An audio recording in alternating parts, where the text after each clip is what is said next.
Agencies are now involved with the search for 64-year-old John Buster Johnson. Johnson, a BAE employee, was knocked into the river last week after the pier on which he was working collapsed. Fox 10 News reporter Joe Salvatore spoke to Coast Guard officials today to get an update on the search.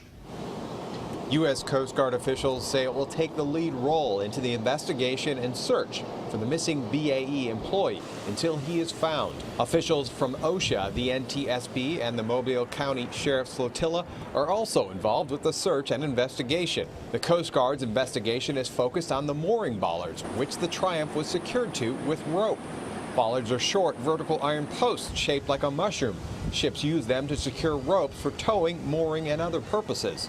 The investigation is still underway, but it is clear that the actual bollards were removed from the pier due to the high winds. So it appears as though the cruise ship was not rigged for heavy weather, the unexpected heavy weather, thus putting undue stress on the current moorings. So that's what caused the failure.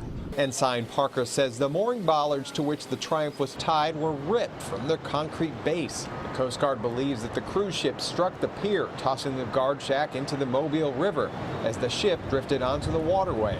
We believe that the two are related, that the cruise ship did collide with the pier and cause it to collapse. However, it's still under investigation, so we can't say one way or the other.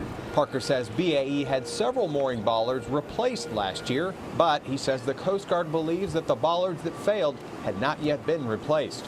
Divers continued searching the water today for John Johnson. Basically what we do is to make sure no traffic comes up in that area.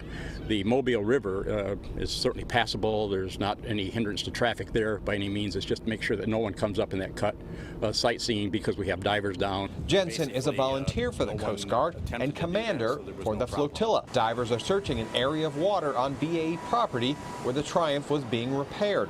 I did see some debris removed from the water. Not positive exactly what that debris was. They pulled it up with a crane and brought it over to the shore side. Workers continue to repair the Triumph. One electrical worker told us that he is helping reconnect power. He said Carnival plans to take the ship to the Bahamas, where repair work will continue. In Mobile, Joe Salvatore, Fox 10 News. And tomorrow will mark 1 week since the Triumph broke free from its moorings and